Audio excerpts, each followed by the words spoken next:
Hello guys, कैसे हैं आप सब। यहाँ पर करते हैं स्टार्ट पॉलिटी का हमारा नेक्स्ट पार्ट। कुछ इम्पोर्टेंट क्वेश्चंस और जो हमारे एग्जाम के रिस्पेक्ट में इम्पोर्टेंट है। और अगर आप हमारी वीडियो को 1.5 की स्पीड पर देखोगे देन बेस्ट एक्सपीरियंस आप यहाँ से पाओगे जी। करते हैं स्टार्ट, टाइम ना वेस्ट करते हुए। मेनली यहाँ पर हमारा फर्स्ट क्वेश्चन है, गवर्नर के पास पार्डनिंग पावर होती है। कोई भी क्रिमिनल को यहाँ पर रिहा कर सकता है, उसके क्राइम से हम छुड़वा सकता है भाई। कौन से आर्टिकल के अंदर गवर्नर हमारा पार्डन पावर को एक्सपीरियंस करता है, बताओ। राइट आंसर आपको यहाँ पर दिखाई देगा 161।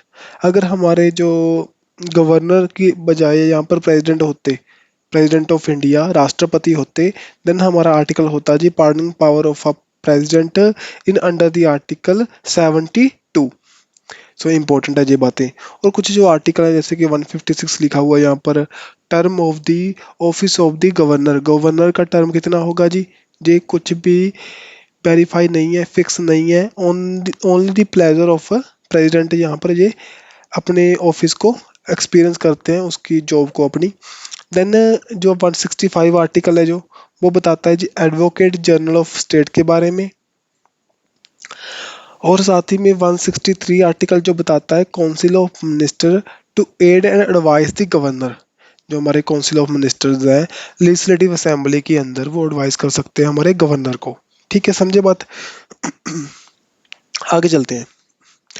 नेक्स्ट आपके लिए क्वेश्चन है यहाँ पर, इंडिया का कॉन्स्टिट्यूशन प्रोवाइड करता है formation of new state, alter the area, boundary का नेम, बाउंड्रीज हमारी स्टेट की, नेम ऑफ दैट स्टेट, इसको हम चेंज कर सकते हैं जी।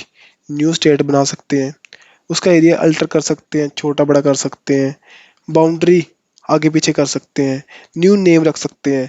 Through which article Indian constitution provide these rights to our parliament. बताओ जी कौन सा है जी, ये आर्टिकल है हमारा 3rd नंबर का आर्टिकल है। यहाँ पर सभी मैंने बातें बता रखी हैं जी। हमारा पार्ट फर्स्ट जो यूनियन एंड हमारी टेरिटरीज के बारे में बताएगा। आर्टिकल यहाँ पर 1 से लेकर 4 तक है। फर्स्ट आर्टिकल बताता है इंडिया दैट इज भारत। जो आपको पता ना केस चला था, इंडिया नहीं हम इसका भारत नाम रखेंगे। हमारे संविधान में पहले ही लिखा हुआ है जी India that is Bharat, Bharat that is India, same बात है।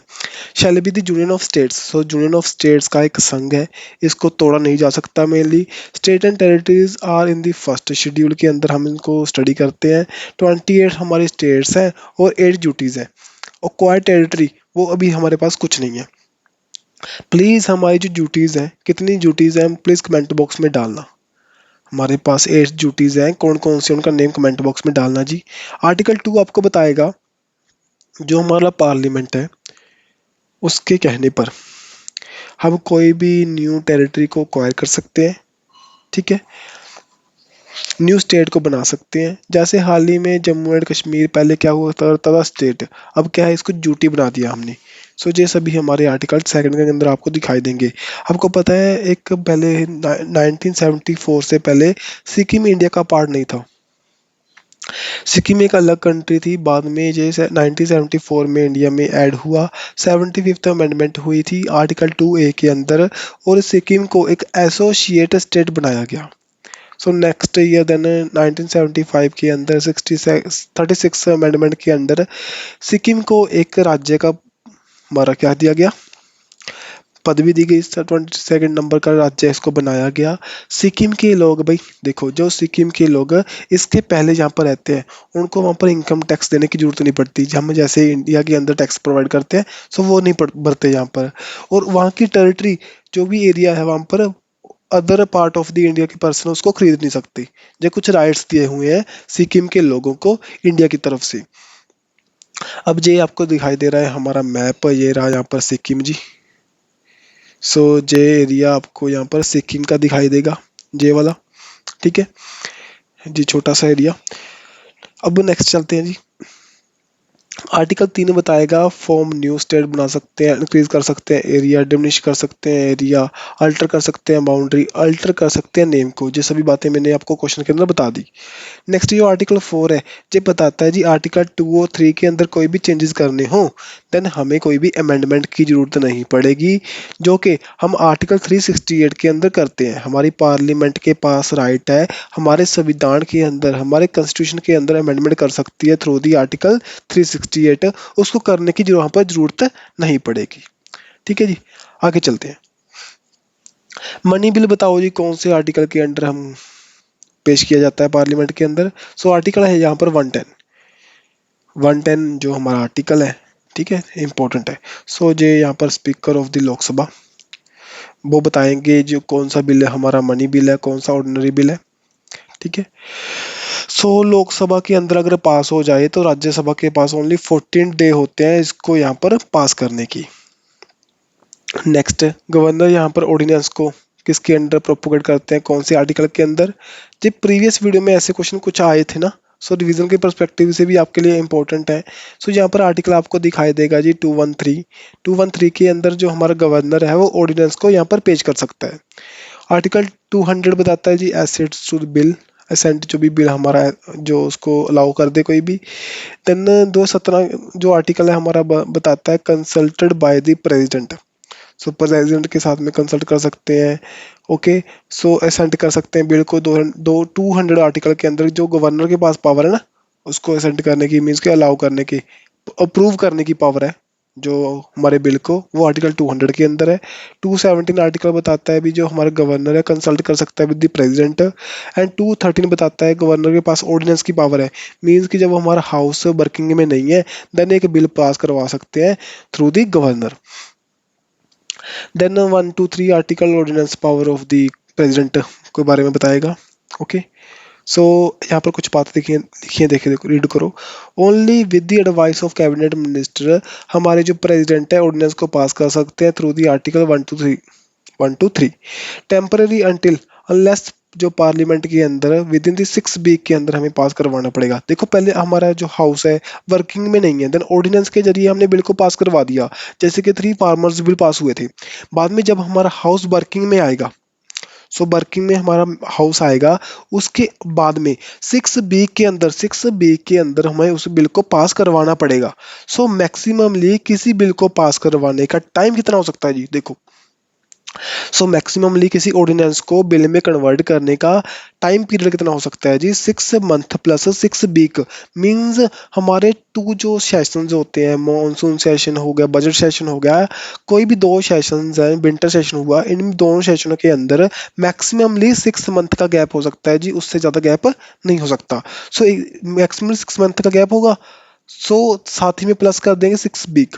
सो मैक्सिमम टाइम हमारा बिल पास करवाने का कितना होता है, ऑर्डिनेंस को बिल में कन्वर्ट करने का कितना होता है जी, 6 मंथ प्लस 6 वीक। ठीक है, आगे चलते हैं। सो यहाँ पर बातें आगे चलते हैं जी, ओरिजिनल जुरिडिक्शन क्या होती है। सो कौन से आर्टिकल के अंदर ये मेंशन है। सो मेरी ओरिजिनल जुरिडिक्शन के अंदर सुप्रीम कोर्ट हमारे स्टेट एंड सेंटर के बीच में डिस्प्यूट को सेट करती है जी, उसको कर सकते हैं, हियर कर सकती है केसेस को। सो यहाँ पर आर्टिकल आपको दिखाई देगा जी 131। सो 1 to 3 आपको बता चुका हूँ ordinance power of the president. 1 to 4 बताएगा जी एस्टेब्लिशमेंट ऑफ सुप्रीम कोर्ट के बारे में। 132 आर्टिकल बताता है जी appellate jurisdiction of supreme court in appeal from the high court in certain cases. ठीक है, सो कोई बंदा हाई कोर्ट से अब शिफ्ट करवा सकता है अपने जो भी केस है सुप्रीम कोर्ट के अंदर इन सम केसेस के अंदर। नेक्स्ट यहाँ पर देखें कुछ आर्टिकल हम रीड कर लेते हैं। Prohibition of discrimination on the ground of religion, race, caste, sex, place of birth. So इसके आधार पर जो भी डिस्क्रिमिनेशन होती है उसको यहाँ पर खत्म करना कौन से आर्टिकल के अंदर है जी, ये आपको आर्टिकल दिखाई देगा 15। आगे बता रखा है जी, सुप्रीम कोर्ट है appropriate proceeding enforce the right conferred in part 3 of the constitution. So हमारे जो पार्ट 3 है उसके अंदर हमको फंडामेंटल राइट देखने को मिलते हैं। आर्टिकल 3, पार्ट 3 के अंदर फंडामेंटल राइट होंगे, उसकी वायलेशन होगी देन सुप्रीम कोर्ट हमारी रिट लगा सकता है आर्टिकल 32। आर्टिकल 32 आपको यहाँ पर दिखाई देगा जी। Then deal with the organisation of agriculture and animal husbandry, DPSP के अंदर हम इसको रीड करते हैं article 48। Then oath of the president, oath of the president कौन दिलाएगा जी, chief justice of India, so under the article 60। Then empower the high court, जैसे कि सुप्रीम कोर्ट हमारा आर्टिकल 32 के अंदर रिट लगा सकता है, किसी की राइट को प्रोटेक्ट कर सकता है, वैसे ही हमारे हाई कोर्ट के पास कुछ राइट्स है। सुप्रीम कोर्ट करेगा आर्टिकल 32 और हाई कोर्ट करेगा in the article 226। Then continuance of right of citizenship, ये कौन सा आर्टिकल है, ये हमारा आर्टिकल आपको दिखाई देगा 10। Then right to property under the article 300 A के अंदर, पहले यहाँ पर 31 नंबर का आर्टिकल था, बाद में इसको अमेंडमेंट की गई और 300 ए के अंदर इसको डाल दिया गया जी।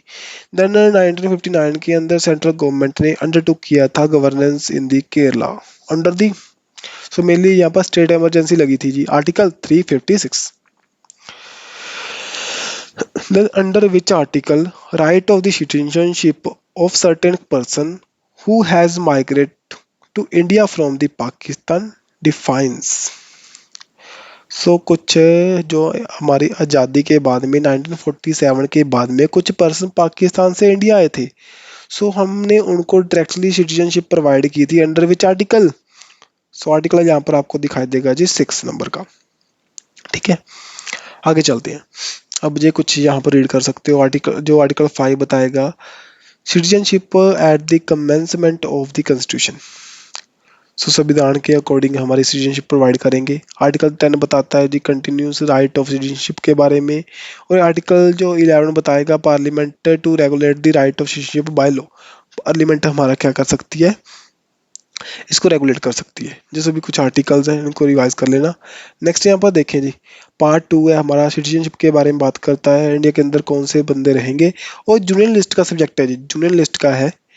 ठीक है, अब ये जूनियर लिस्ट आपको पता है हमारे जो शेड्यूल 7 है उसके अंदर जूनियर लिस्ट होती है, स्टेट लिस्ट होती है, कॉन्करेंट लिस्ट होती है, एंड साथ ही में रेजिडुअरी लिस्ट होती है। सो मैं आपसे क्वेश्चन पूछना चाहूँगा, कॉन्करेंट लिस्ट का जो कंसेप्ट है हमने कौन सी कंट्री से कैरी किया है, वो प्लीज़ कमेंट बॉक्स में बताना।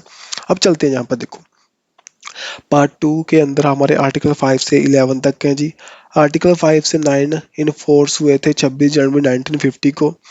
मेनली 9 नंबर का आर्टिकल बताता है सिंगल सिटीजनशिप के बारे में। हमारे इंडिया के अंदर सिंगल नागरिकता का परिमाण है, वो है हमारे पास रूल है भी, हमारा इंडिया का वो जो पर्सन है उसके पास इंडिया की नागरिकता है, देन किसी और कंट्री की ले लेगा, देन हमारी इंडिया की उससे छूट जाएगी। अब आर्टिकल 10 बताता है जी, जो हमारा कोई भी पार्लियामेंट के अंदर पार्लियामेंट रेगुलेट कर सकती है सिटीजनशिप को। ओके, जो रूल बना सकती है कुछ, ये सभी बातें यहाँ पर आर्टिकल के अंदर आपको दिखाई देंगी 10th और 11th के अंदर। नेक्स्ट सिटीजनशिप एक्ट 1955 के अंदर जो पास हुआ था उसमें बताया गया था जो हमारे जो बाय द बर्थ होगा, बाय द जिसके पेरेंट्स यहाँ पर रहते होंगे, जब रजिस्टर कर दे कोई उसको 5 ईयर के बाद में सिटीजनशिप यहाँ पर मिल जाती है। नेचुरलाइजेशन लॉन्ग टाइम स्टे करेगा यहाँ पर। ठीक है, इन कोऑपरेशन ऑफ टेरिटरी, जहाँ हम कोई भी टेरिटरी को हम अक्वायर कर लें, जैसे कि सिक्किम को हमारे अंदर एसोसिएटेड स्टेट बनी, बाद में इंडिया के में अंदर ऐड हो गया, देन वहाँ के लोगों को भी हमने क्या किया, नागरिकता का अधिकार दे दिया। इससे सभी बातें दी हुई थी हमारे 1955 के लॉ के अकॉर्डिंग। सो यहाँ पर आपको दिखाई दे रहा है जी सभी बातें यहाँ पर। ठीक है, so by birth, by descent, by registration, by naturalisation, और by the incorporation of the territory. ठीक है, नेक्स्ट यहाँ पर सिटीजनशिप एक्ट है जो 1955 के अंदर अमेंडमेंट हुई थी, 6 टाइम अमेंडमेंट हुई थी, 1986 में, 1992 में, 2003 में, 5 में, 15 में, 19 में। ओके, सो यहाँ पर ना जो 19 वाला है जी ज़्यादा न्यूज़ में रहा था, दैट्स वाई इम्पोर्टेंट है, क्योंकि इसके लिए बहुत से प्रोटेस्ट भी हुए थे। 12 दिसंबर 2019 के अंदर ये पास किया गया था। मेनली फोर्स में आया था 10 जनवरी 1920 को। जो भी हिंदू, सिख, जैन, बुद्ध, पारसी, क्रिश्चियन जो कि पाकिस्तान, बांग्लादेश और अफगानिस्तान से बिलोंग करते हैं, मीन्स की वहाँ की मिनोरिटी हैं, उनको हम इंडिया के अंदर सिटीजनशिप प्रोवाइड करेंगे, जो भी यहाँ पर दिसंबर 2014 से पहले इंडिया में आ चुके हैं। सो ये बात की थी। मेरी यहाँ पर मुस्लिम धर्म के लोगों को, मुस्लिम कम्युनिटी को सिटीजनशिप देने की बात नहीं की गई थी। मेनली क्यों यार, फिर भी देखा जाए कोई इतना मुद्दा नहीं था, क्योंकि आसपास की जो भी हमारी कंट्रीज है, मुस्लिम डोमिनेटेड कंट्रीज हैं, वहाँ पर मुस्लिम एज अ मेजोरिटी हैं। सो जो भी मिनोरिटी में थे उनको हम यहाँ पर जो नागरिकता देंगे तो उनको कुछ राइट मिल सकते हैं। मेरी ये बात थी। सो मेनली यहाँ पर बता रखा है भी, जो त्रिपुरा के अंदर, मिजोरम के अंदर, असम, मेघालय के अंदर और सम ऐसे एरिया जो कि इनर लाइन परमिट के अंदर आते हैं, वहाँ पर हमारी गवर्नमेंट अलाउ नहीं करती। सो ये इससे एक्सेप्शन में थे। यहाँ पर ये अलाउ नहीं था, हमारा सिटीजनशिप अमेंडमेंट एक्ट तो 2019 है, बाकी जगह पर इसको अलाउ किया गया था। नेक्स्ट चलते हैं जहाँ पर, ठीक है जी, अब चलते हैं आगे। सो ये कुछ यहाँ पर बातें लिखी हुई है मैंने। जो इंडिया का सिटीजनशिप हो किसी के पास हो तो टर्मिनेट कब हो जाएगी? या तो वो डिक्लेयर कर दे भी हम यहाँ पर अब नहीं रहेंगे जी, जब वॉलेंट्री टर्मिनेट हो सकती है, अपने आप से डिक्लेरेशन हो जाए, जो टर्मिनेशन हो जाए वॉलेंटरी अपने आप को छोड़ दे, या फ्रॉड हो जाए भाई, कुछ फ्रॉडस्टर की हम डिस्ट्रॉय कर सकते हैं भी, ले सकते हैं, या कोई डिसलॉयल्टी हो हमारे कॉन्स्टिट्यूशन के प्रति, वो उसका अपमान कर रहा हो, देन कोई भी वो एनिमी के साथ में कम्युनिकेट कर रहा हो, हमारे सिगरेट्स को बाहरी कंट्री को बेच रहा हो, ठीक है, जो आउटसाइड दी इंडिया इकट्ठा 7 साल से कंटिन्यूसली 7 ईयर से बाहर हो और इंडिया में आ ना रहा हो, दैट्स वाई हम कर सकते हैं। With in 5 year of acquiring citizenship, जो 5 साल के अंदर हमारी सिटीजनशिप उसको मिल गई और 5 साल के अंदर किसी और कंट्री में जाकर वो अरेस्ट हो जाए, देन इसको हम उसकी जो सिटीजनशिप है उसको हम ले सकते हैं जी। ठीक है। टर्मिनेट का मीन्स कि किसी किसी और कंट्री की जाकर उसने क्या किया यार, सिटीजनशिप ले ली, देन हम इसको टर्मिनेट कर देंगे उसकी। ठीक है। ये सभी बातें कुछ ध्यान में रखना इंपॉर्टेंट है। आगे चलते हैं। अब यहाँ पर right to vote under the article 326। So mainly आपको पता है राइट टू वोट 326 के अंदर है, कॉन्स्टिट्यूशनल लीगल राइट है। 1950 के पहले हम 50 से लेकर 1988 तक हमारी जो राइट थे वो 21 ईयर के लोगों के लिए थे वोटिंग के। उसके बाद में 18 ईयर कर दिया गया बाय द 61st अमेंडमेंट 1988 के अंदर अंडर द राजीव गांधी गवर्नमेंट। ठीक है। सो 1989 में फर्स्ट टाइम जो इलेक्शन हुए थे वहां पर 18 ईयर के पर्सन ने भी वोट डाली थी। अब यहाँ पर देखो, how much time a person who is not a member of either house can be appointed as the minister. कोई भी देखो मिनिस्टर बन चुका है एज अ, ठीक है, बाद में उसको 6 मंथ के अंदर जो उसका मेंबर बनना पड़ेगा हमारे कोई भी हाउस का, वो देन कंटिन्यू कर सकता है एज अ मिनिस्टर। ठीक है। सो 6 मंथ यहाँ पर, जैसे कि प्राइम मिनिस्टर हो हमारे, जो किसी भी अपनी जो सीट्स से भी हार जाएं देन वहाँ पर भी प्राइम मिनिस्टर बन सकते हैं, लेकिन 6 मंथ के अंदर उनको वहाँ कोई भी अपनी सीट से सिलेक्ट होना पड़ेगा। आगे DPSP adopt from which country बताओ। सो मैंने यहाँ पर इसको हमने अडॉप्ट किया था फ्रॉम द आइलैंड। सो ये सभी बातें कुछ लिख रखी है मैंने। सो जैसे कि हेड ऑफ द गवर्नमेंट जो पीएम होगा from the US, UK, USA से हमने फंडामेंटल राइट लिए, इम्पीचमेंट ऑफ प्रेसिडेंट लिया। सो जो प्रेसिडेंट है हमारे चीफ कमांडर होंगे, सुप्रीम कमांडर होंगे आर्म्ड फोर्सेस के, जैसे भी हमने यूएसए से लिए। आयरलैंड से लिया हमने डीपीएसपी। लिबर्टी जो हमारे प्रेम्बल के अंदर वर्ड है लिबर्टी, वो हमने फ्रांस से लिया है। देन उसके बाद में कनाडा से लिया हमने फेडरल स्ट्रक्चर, और साथ ही में यहाँ पर ना ऑस्ट्रेलिया से हमने लिया था कॉन्करेंट लिस्ट, कॉन्करेंट लिस्ट। सो ये क्वेश्चन मैंने पूछा था ना, कॉन्करेंट लिस्ट ली थी। नेक्स्ट चलते हैं जी।